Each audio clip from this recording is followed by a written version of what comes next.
សូមស្វាគមន៍មកកាន់ពិភពតុក្កតាសិលសាស្ត្រនិងអាគមវេទមន្តដ៏រំភើបនេះជារឿងរ៉ាវការតស៊ូសងសឹកនិងសេចក្តីក្លាហានសូមអញ្ជើញរីករាយទស្សនាទាំងអស់គ្នាមេឃប្រែជាខ្មៅងងឹតតយសារពពុកពោះវែកយ៉ាក់គ្របដុនដាប់លើភពផែនដី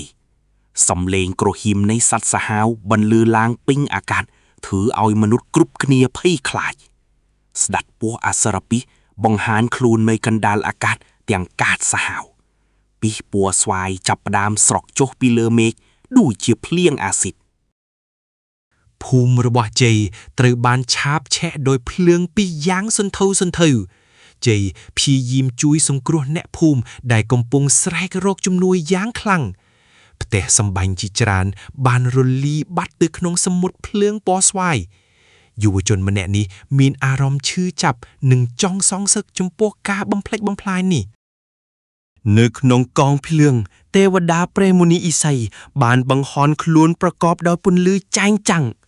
លោកបានហៅឈ្មោះជ័យឲ្យចូលមកជិតដើម្បីទទួលយកវាសនាថ្មី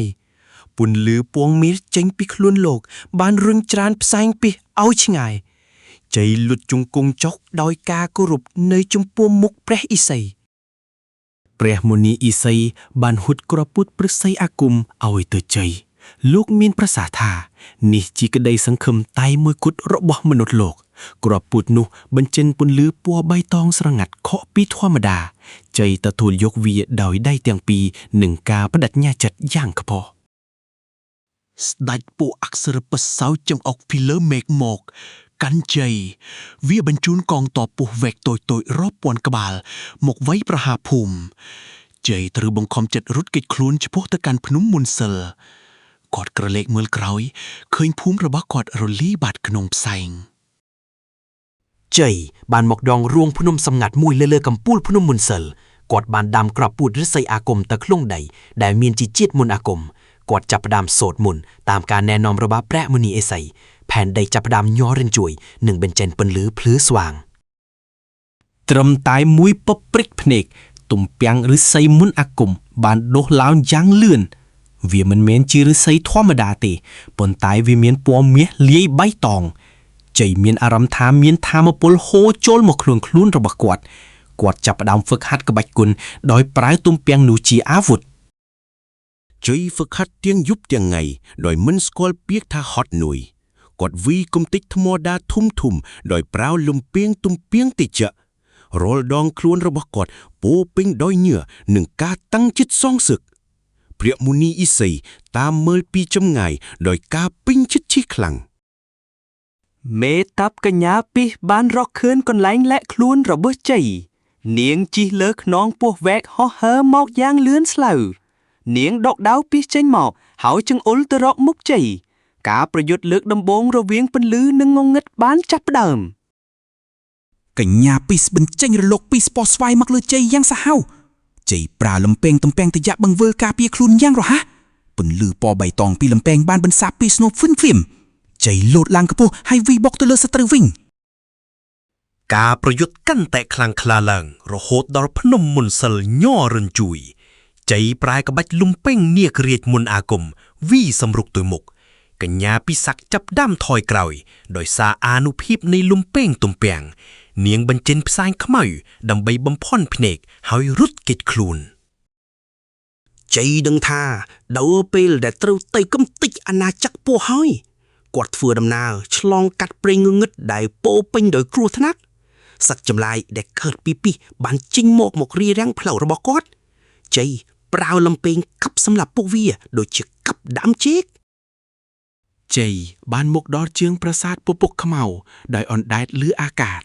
គាត់ប្រើមុនអាគមបង្កើនលបឿនលោតឡើងទៅលើពពុកខ្មៅងងឹតខ្យល់បក់បោកយ៉ាងខ្លាំងព្យាយាមរុញច្រានគាត់ឲ្យធ្លាក់ចុះប៉ុន្តែការតាំងចិត្តរបស់ជ័យរឹងមាំដូចជាដៃថែបនៅខាងក្នុងប្រាសាទជ័យត្រូវប្រឈមមុខនឹងកងទ័ពពស់វែករាប់ពាន់ពួកគេប្រើធ្នូពីបេញតម្រង់មករកជ័យពីគ្រប់ទិសទីជ័យបង្វិលលំពែងបង្កើតជាខែលការពារពន្លឺពណ៌មាសគាត់ហោះកាត់ហ្វូងសត្រូវយ៉ាងក្លាហានបំផុត ជ័យបានជួបនឹងកញ្ញាពិសាមម្ដងទៀតនៅច្រកចូលសាលធំលើកនេះនាងប្រាវមុនអាគមហៅពួកยักษ์ពីរក្បាលមកជួយជ័យសូត្រមុនអាគមទំពាំងបំបីខ្លួនជាលំពេងរាប់រយលំពេងទាំងនោះបានចាក់ទម្លុះពួកยักษ์ទាំងពីរក្នុងពេលតែមួយកញ្ញាពីសភ័យស្លុនស្លោហើយព្យាយាមប្រាវពីសចុងក្រោយរបស់នាងជ័យលោតទឹកគៀកនាងរួចប្រាវចុងលំពេងប៉ាក់ចំថ្ងាក់របស់នាងថាមកពុលមុនអាគមបានធ្វើឲ្យនាងសម្លាប់បាត់ស្មារតីភ្លាមជ័យមិនសម្លាប់នាងទេប៉ុន្តែបន្តដំណើរទៅរកស្ដេចប៉ទ្វារធំនៃសារាជវាំងបានបើកឡើងយ៉ាងរំពង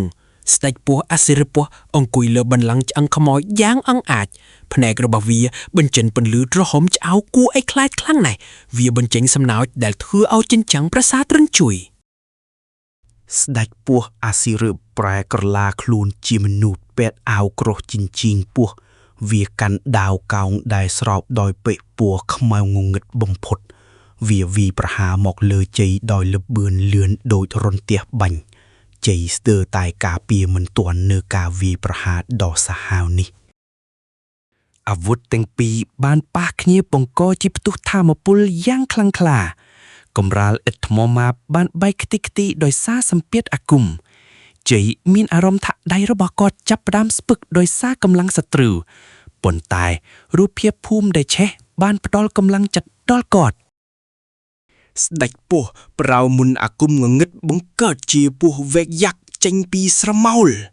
ពស់ស្រមោលទាំងនោះបានមករុំពាត់ខ្លួនជ័យយ៉ាងណែនជ័យពិបាកដកដង្ហើមនិងមានអារម្មណ៍ថាពីសកំពុងចូលក្នុងខ្លួន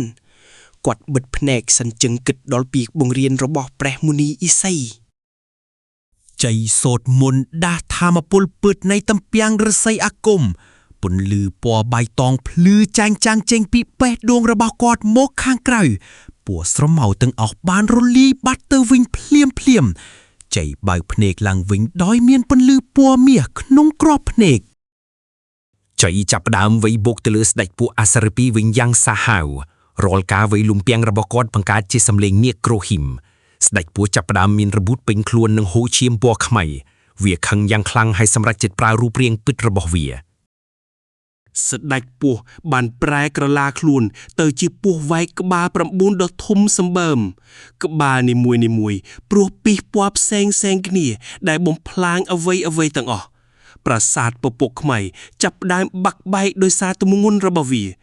ជ័យមើលទៅទួយទីបណាស់នៅចំពោះមុខសត្វចម្លែកនេះជ័យលូតឡើងលើអាកាសហើយហោះឆ្ពោះទៅរកក្បាលកណ្ដាលរបស់ពស់ក្បាលដទៃទៀតព្យាយាមខំនឹងព្រុសពីសដាក់គាត់គ្រប់ទីដៅជ័យប្រើល្បឿនលឿនស្លូវកិច្ចផុតទីការវាយប្រហារយ៉ាងជំនាញគាត់បានចាក់លំពេងចូលក្នុងភ្នែកមួយរបស់សត្វចម្លែកនោះសត្វចម្លែកស្រែកធ្ងរដោយភាពឈឺចាប់ខ្លាំងបំផុតវាបោកកន្ទុយរបស់វាប៉ះនឹងជ័យធ្វើឲ្យគាត់ខ្ទាតទៅបុកនឹងជញ្ជាំងជ័យធ្លាក់ចុះមកដីទាំងឈាមហូរតាមមាត់ប៉ុន្តែគាត់នៅតែក្រោកឈរគាត់ដឹងថាដល់ពេលដែលត្រូវប្រើមន្តថាគុំចុងក្រោយហើយជ័យលើកលំពេងទំពាំងទីចាក់ឡើងខ្ពស់លើក្បាលរបស់គាត់ថាមពលពីផែនដីនិងមេឃបានហូរចូលមកក្នុងលំពាំងក្នុងពេលតែមួយលំពាំងតូចប្រែជាធំសម្បើមនិងមានពន្លឺខ្លាំងដូចព្រះអាទិត្យស្ដេចពស់មានអារម្មណ៍ភ័យខ្លាចជាលើកដំបូងក្នុងជីវិតជ័យបញ្ចេញមន្តអាគមចុងក្រោយដែលមានឈ្មោះថាអាគមបំបែកពីសមហានិព្វានលំពាំងទំពាំងបានបាញ់ចេញជាកាំរស្មីពន្លឺកាត់ផ្ដាច់ក្បាលទាំង9រាងកាយរបស់ស្ដេចពស់បានទទួលឡើងជាកំទេកតូចពេលនងឹតទាំងអស់ត្រូវបានបន្សាបបាត់ទៅក្នុងពន្លឺប្រាសាទពពកខ្មៅបានរលាយបាត់ទៅវិញហើយមេឃប្រែជាស្រឡះជ័យធ្លាក់ចុះមកលើដីវិញយ៉ាងស្រទន់ដោយមានទេវតាជួយទប់រាងកាយរបស់គាត់ហត់នឿយប៉ុន្តែក្នុងចិត្តពោពេញដោយភាពរីករាយពិភពលោកចាប់ផ្ដើមមានពន្លឺព្រះអាទិត្យចាំងចែកមកវិញពីសដែលធ្លាប់តែគ្របដណ្ដប់លើដែងដីបានប្រែជាទឹកសន្សើមដ៏ត្រជាក់រុក្ខជាតិនិងដើមឈើចាប់ផ្ដើមដុះឡើងវិញយ៉ាងស្រស់បំព្រងអ្នកភូមិដែលនៅរស់រានមានជីវិតចេញមកអបអរសាទរជ័យជំនះព្រះមុនីឥសីបង្ហាញខ្លួនដើម្បីផ្ដល់ពរជ័យដល់វីរបុរសវ័យក្មេង សន្តិភាពបានត្រឡប់មកកាន់ដែនដីមនុស្សលោកវិញយ៉ាងពេញលេញជ័យបានដោតលំពីងទំពីងទៅក្នុងដីដើម្បីឲ្យវាដុះជាព្រៃរស័យការពារលោកអ្នកភូមិត្រឡប់មកកសាងផ្ទះសម្បែងវិញដោយក្តីសប្បាយរីករាយវីរបុរសវ័យក្មេងញញឹមយ៉ាងស្រស់បំព្រេងនៅក្រោមពន្លឺថ្ងៃដ៏កោះក្ដៅ